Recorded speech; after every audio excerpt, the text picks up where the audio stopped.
Hello there, lovely people. It's Alex from Nintendo Life here, and today we're reviewing for you Miitopia on the Nintendo Switch. This review was originally written by me, and I stayed up all night in order to do it. Don't worry, that was out of choice. I'm just an idiot. But anyway, that's more than enough waffling. Let's dive right into things.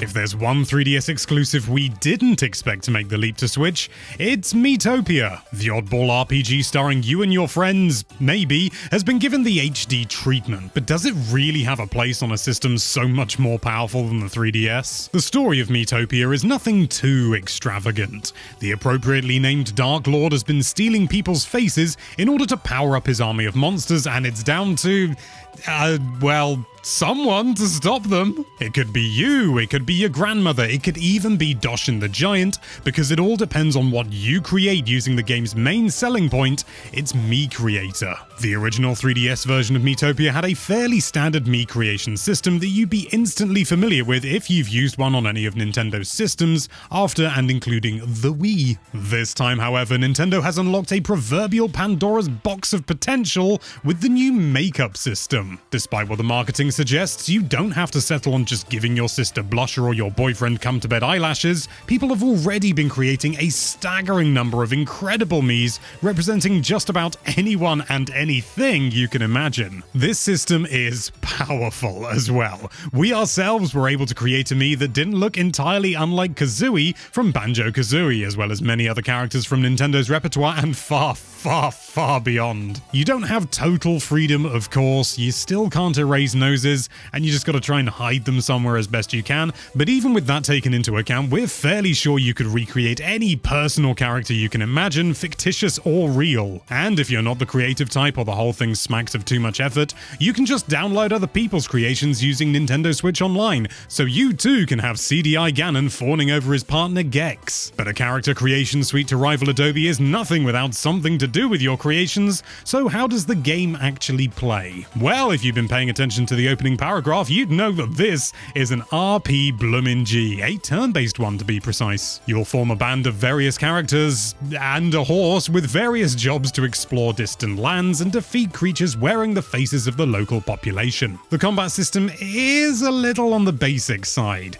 You only control your hero character, and the others are controlled for you. The AI does a decent job of doing the right thing at the right time, but it does prevent you from planning anything too interesting. We wouldn't go so far as to say that it's boring, but a bit more tactical control would really have been nice. What is nice about Miitopia's combat, however, is the safe spot system. This allows you to pull one of your team out of the fight to heal, recover from status effects, or simply to survive. It's simple on the surface, but it's a notable little wrinkle that allows you to turn the tide of more challenging battles. Each character will also have a personality chosen by you that gives them various buffs or additional abilities outside of their job description. A cautious character might wait until everyone else has attacked before they do, granting them a damage bonus somehow, whilst a kind character might jump in the way of a teammate to take the brunt of a hit. A stubborn character might even get frustrated and attack twice in a row to prove their worth. It's fun. What's more, the relationships you form in your team have an enormous impact on how they fight. A friend might warn another of an impending attack, join forces with them to deal additional damage,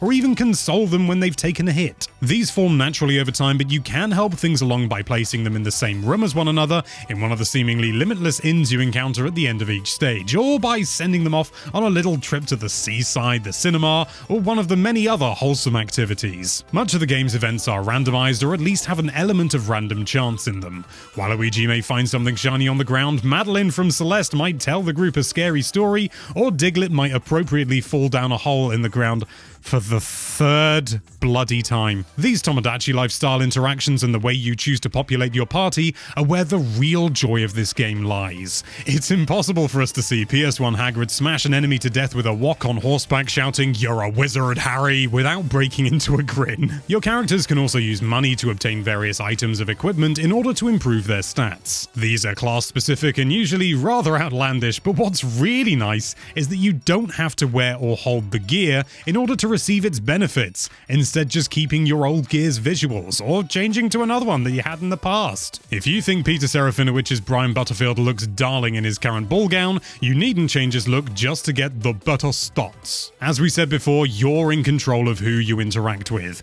be it Breath of the Wild's Urbosa as a magical elf, Scott Wozniak as an explorer, or Ziggy Stardust as the Grand Sage. It doesn't have to make the slightest lick of sense to anyone except yourself. The world is your oyster, and it helps to turn a fairly basic plot into something genuinely memorable. We found ourselves taking screenshot after screenshot of weird executions the game produced using our creations, not for this review, but just because we wanted to make sure that we had a record for our own purposes. We don't care what anyone says, Bart Simpson's face on a cobra is an image we can no longer live without. You can also alter or completely replace roles with other characters whenever you like, so if Dark Lord Tingle just isn't doing it for you anymore, Dark Lord Balan is just a few menu presses away, which is a really excellent boon that keeps things from getting stale. Having said all that, we'd be lying if we said there weren't instances of poor pacing.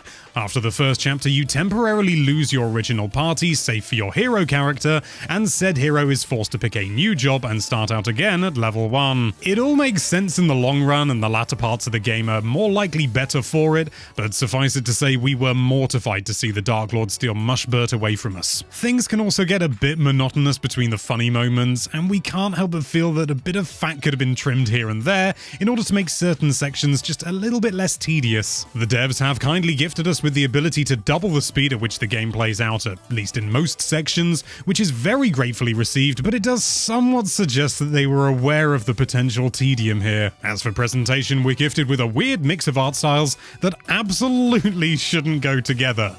Somehow though, possibly due to the generic look of the Miis themselves, it all sort of works. And the end result is a strangely beautiful cacophony of everything. The localization team for Europe even went the extra mile and filled the game with countless instances of British vernacular, such as loo break, sarcastic bloke, and I'm not a happy bunny. It likely means little to anyone outside of the UK, but core blimey governor did it leave us chuffed to bits. The soundtrack is wonderful, the ability to rewatch old cutscenes is a nice bonus, and 99% of the time the game runs really well. There are moments where the frame rate dips below its 30 FPS target for unclear reasons, but it never affects gameplay. Miitopia is a weird old game, that's for sure. If from what you've heard and seen you think you'd enjoy seeing King DDD encouraging our very own Xeon to marry his daughter Kazooie over John, then you're bound to have a good time with this. It's very much the type of game in which you get out as much as you put in.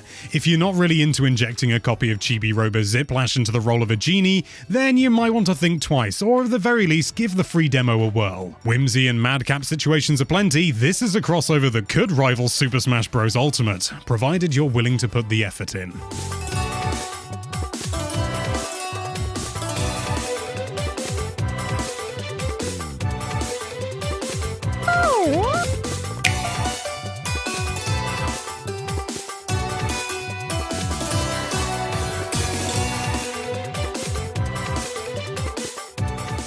You've reached the end of the review, and yeah, that means it's usually time for Alex's personal thoughts. And yeah, I really enjoyed this game. It definitely has some moments where it does get tedious, which is why I got the score that it did. But overall I really enjoyed this game. It's really good fun. Again, I can't stress it enough. You only get out what you put in. So if you're just putting in generic Miis, it's going to be kind of dull, to be honest. The joy comes from seeing characters or people that you know reenacting these ludicrous scenarios, you know? You get like PS1 Hagrid running over going, "Oh, are you okay, Doshin?" It's just stuff like that. It kept me going because, yes, as I said at the start, I stayed up all night playing this game in order to review it nice and early before the weekend, because I'm a madman. And I do want to stress again, because I know there's like a lot of stuff to do with crunch. I chose to do this. Nobody made me. Nobody even asked me. In fact, my bosses and everything discouraged me. This is all down to me. I'm the fool here. The best thing I can say is have a go at the demo. It's free. It's available now. It's pretty meaty as well. You know, you'll get a good idea of what you can do. The Mii creation suite is like exactly the same as the main game, which is really good. You can get a really good idea, and you can transfer your save data over afterwards. So it's basically you're playing like the first half of the first chapter of the game. It's good. Give that a go. You'll know whether you'll like it, and if you do buy it, Chapter 2, it does get better, don't worry.